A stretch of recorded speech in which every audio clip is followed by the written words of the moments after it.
భారతదేశము అతిపెద్ద డిజిటల్ డెమోక్రసీగా ఈ రోజు మనం అవతరించామని మనం చేస్తాం. అత్యధికమైనటువంటి డిజిటల్ ట్రాన్సాక్షన్స్ ప్రపంచంలో డెవలప్డ్ కంట్రీలో జరగడం లేదు, అమెరికాలో చైనాలో జరగడం లేదు.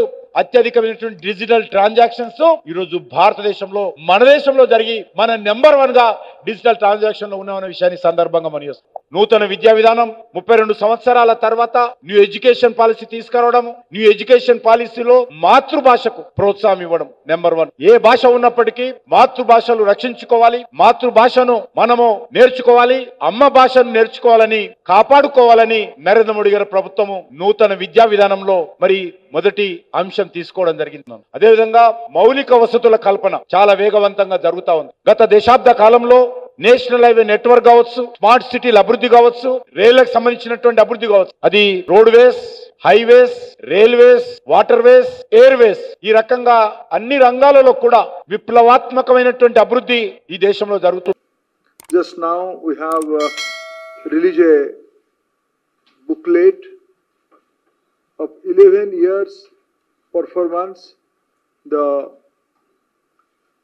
title, the template of the booklet itself, journeying from Vikasit Bharat in Amrit Kal. Lakshya, aim is Vikasit Bharat, or we all are in Amrit Kal. And since last 11 years, through seva, through service, through good governance, Sushashan, and a welfare government, through Kalyankari Vyavastha,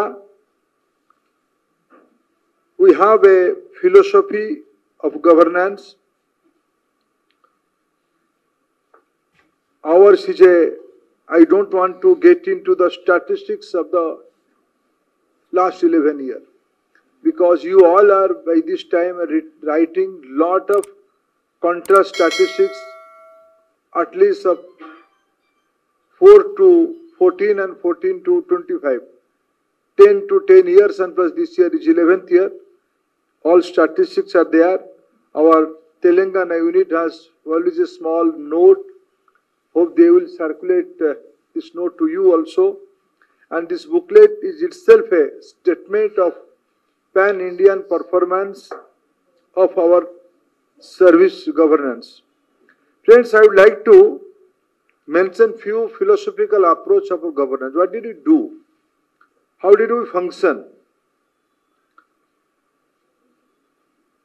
आज जैसे मैंने कहा मित्रों, मैं हिंदी में बोलूं, हैदराबादी है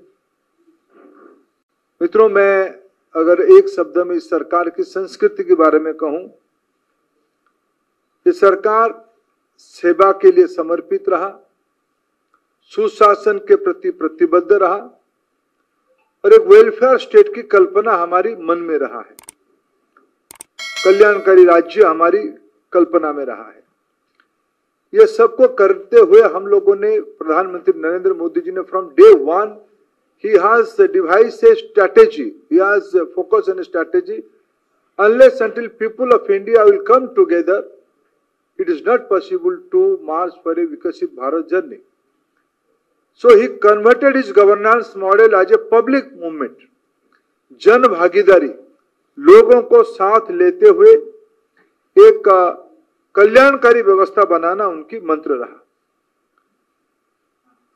संकल्प हम लोगों ने कुछ किया था, we had some targets and we are committed to achieve that target. We have achieved many more things in this last 11 years. भगवान की पूजा मान के कर रहा हूं।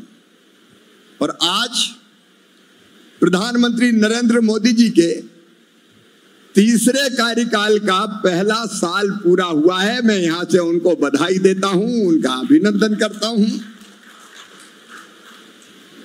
और किसान भाइयों, जैसे कह रहे थे अभी हमारे राज्य के कृषि मंत्री जी, देखिए हमारा उद्देश्य क्या है? किसानों का भला और किसानों का कल्याण। प्रधानमंत्री नरेंद्र मोदी जी का संकल्प है विकसित भारत, और विकसित भारत विकसित खेती के लिए नहीं बन सकता, समृद्ध किसानों के बिन नहीं बन सकता। और इसलिए हमारा लक्ष्य है विकसित भारत के लिए विकसित खेती।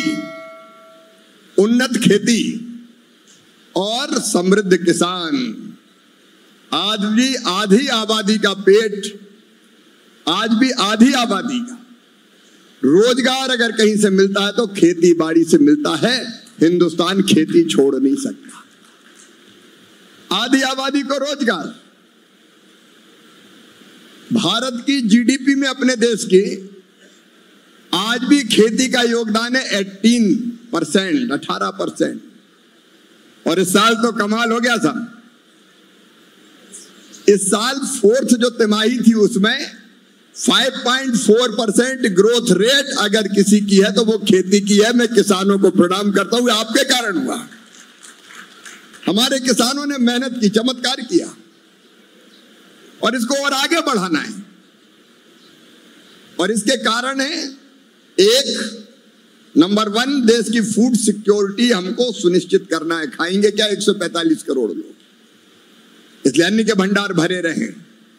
कभी अमेरिका का 480 वो राइस खाते, वो गेहूं खाते थे। लेकिन किसान भाइयों, आप सबको मैं बधाई देता हूं, सबको बधाई देता हूं। इस साल गेहूं का, धान का, राइस का और मेज मक्का का रिकॉर्ड उत्पादन हुआ। सारे रिकॉर्ड तोड़ दिए किसानों ने। जब पाकिस्तान से तनातनी चल रही थी तब मैंने बुलाए अपने सारे कृषि विभाग के